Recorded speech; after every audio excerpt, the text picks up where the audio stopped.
안녕하세요. 컴퓨터 일반의 이상미입니다. 자, 지난 시간에 논리회로에 대해서 학습을 했었는데요. 아마 좀 많이 어려우셨을 거라는 그런 생각이 듭니다. 자, 지난 시간 내용을 잘 이해하셔야만 또 이번 시간도 어렵지 않게 하실 수가 있겠는데요. 자, 이번 시간에는 조합 논리회로의 최소화에 대해서 학습을 해보도록 하겠습니다.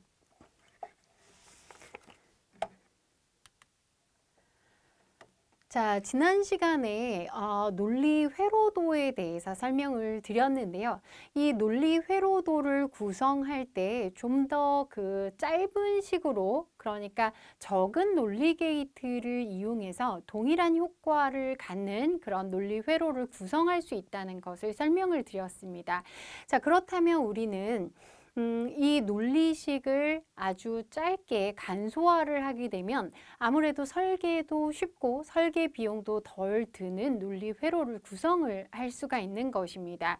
그래서 우리한테 굉장히 중요한 과제가 이 논리식을 간소화를 하는 것인데요. 이번 시간에 다룰 내용이 되겠습니다. 자, 그래서 여기 보시면 식에 포함된 문자와, 자, 문자라는 것은 앞서 뭐 A, B, C, D, 자, 이런 것들이 들어올 수 있다고 했습니다. 자, 이런 것들을 문자라고 얘기를 하고요. 이런 것들이 연결된 항의 개수가 여러 개가 될 수 있는데, 자, 이것을 줄여서 간단한 형태로 만드는 절차를 논리식의 간소화라고 합니다. 자, 그래서 앞서 설명드린 것처럼 식을 간소화하면 논리회로 설계가 간단해지고요. 가격이나 유지보수에 유리해지기 때문에 간소화하는 게 굉장히 중요한 내용이 되겠습니다. 그리고 이 부분에서도 또 좀 많은 문제가 출제가 된 그런 내용이 되겠는데요. 지난 시간에 마무리의 기출문제를 풀면서 부울대수의 그 법칙들을 이용해서 식을 간소화하는 거 해봤었는데요. 자, 그래서 식을 간소화할 때는 우선 첫 번째 부울대수의 정리를 이용하는 방법이 있습니다. 그런데 이게 식이 길어지게 되면 굉장히 복잡해지죠. 그래서 좀 더 쉬운 방법으로 카르노맵이라는 것을 이용하는 그런 방법이 있는데요.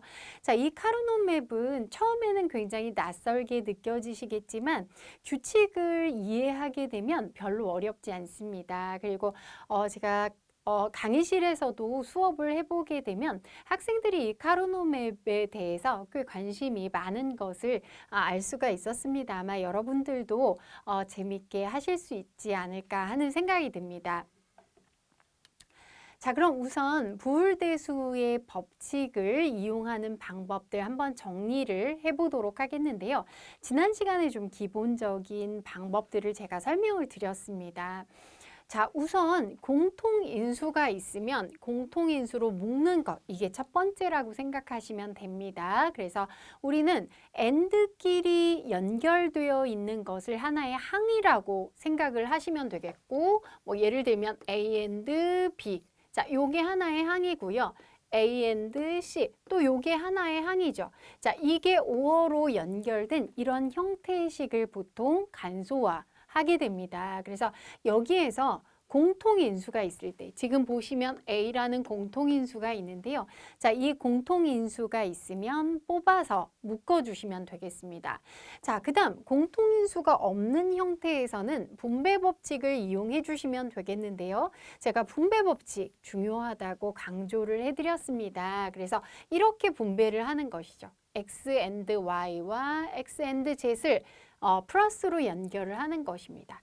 자, 요거는 X 플러스 Y와 X 플러스 Z를 AND로 연결하는 것이죠.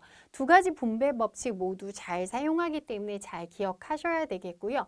이것 이외에도 많은 법칙들이 있었는데 그것들 다 활용할 수 있습니다. 드모르간 법칙, 역등 법칙, 보수 법칙, 항등 법칙, 복원 법칙 등의 이런 공식들을 사용해서 식을 간소해 나가는데요.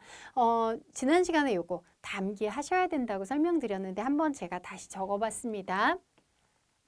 자, 드모르간 법칙 굉장히 중요하죠. 그래서 어떤 연산에 괄호로 묶어서 전체에 대한 낫이다 라고 하면 각각 낫을 취해주면서 or는 and로, and는 or로 바꾸어주면 되는 것이 드모르간 법칙이 되겠습니다.